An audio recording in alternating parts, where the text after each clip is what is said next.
Right.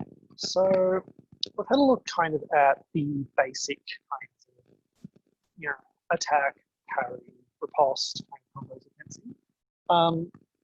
But I find that that doesn't necessarily give a really, really good sense of what to do in a belt.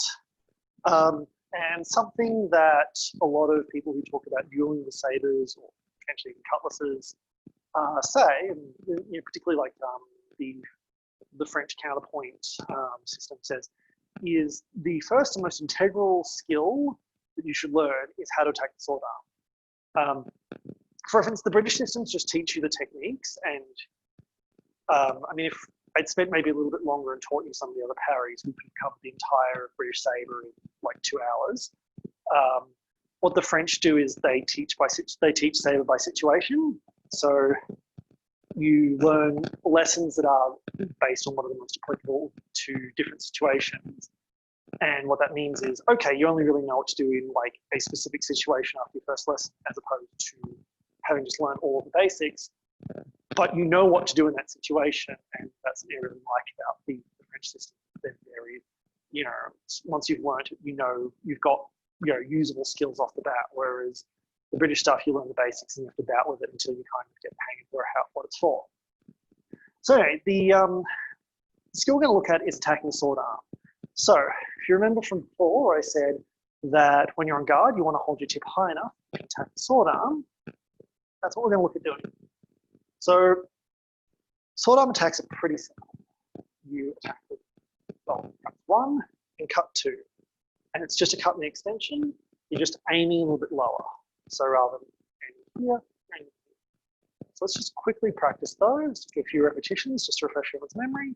So start with cut 1, 1. Don't press on.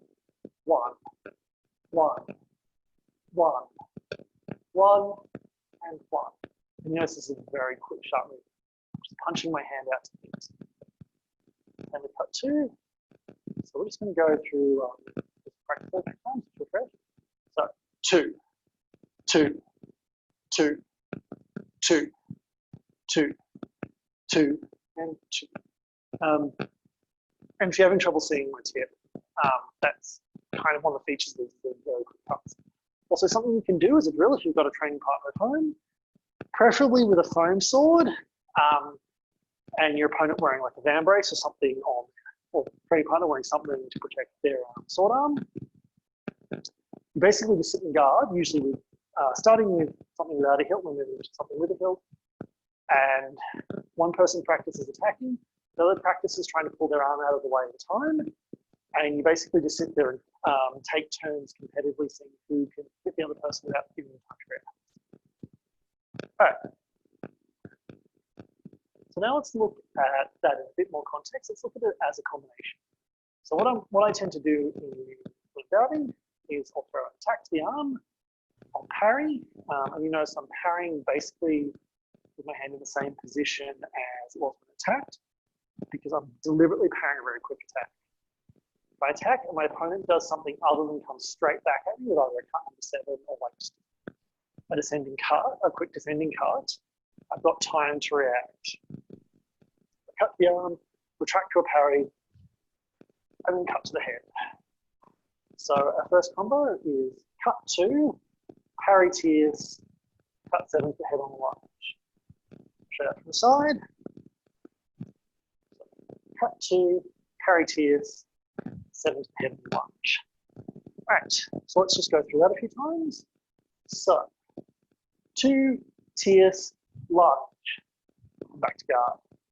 2, tierce, lunge, and back to guard. 2, tierce, lunge, back to guard. I'll just show you that from the front. 2, tierce, lunge, and back to guard. 2, tierce, lunge, and back to guard. 2, tierce, lunge, and back to guard. Right.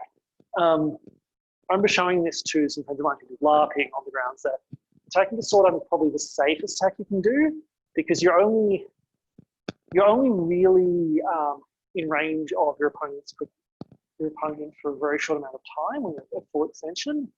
So I'm like, this will be great because, you know, one of the things I said with laugh weapons, they're so light and so quick, they come around really fast, it's very difficult to cover yourself. At which point I was told that with the laugh they were doing, warriors of level 2 or above had a feat that meant that their forearms were no longer targets, or would no longer, you couldn't take damage, they couldn't take damage to the forearms, which kind of proved that point, unfortunately. But, you know, I think the idea was solid. Let's look at this. So let's look at this from the other side. So cut 1, pull back to cart. Expect my opponent to just come back at me with a really, really quick return, maybe even a thrust. And then again, 7 to the head and back to guard. And the idea is I come in, I'm punching my hilt into my opponent's blade. So my opponent's blade should be sitting right here. I want to try and displace them just enough that I can, you know, clip their arm. If they want to attack me, the fast way to do that is to extend. So that as they come in, I come back to cover that.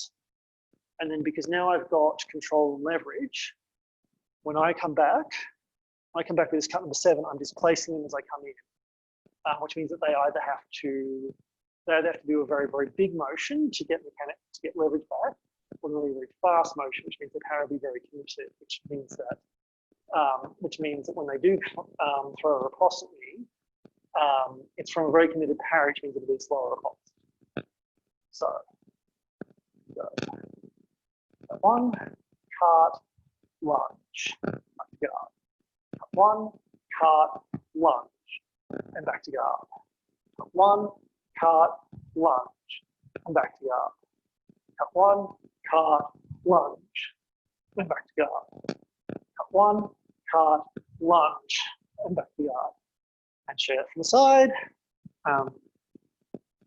1, cart, lunge, back to guard.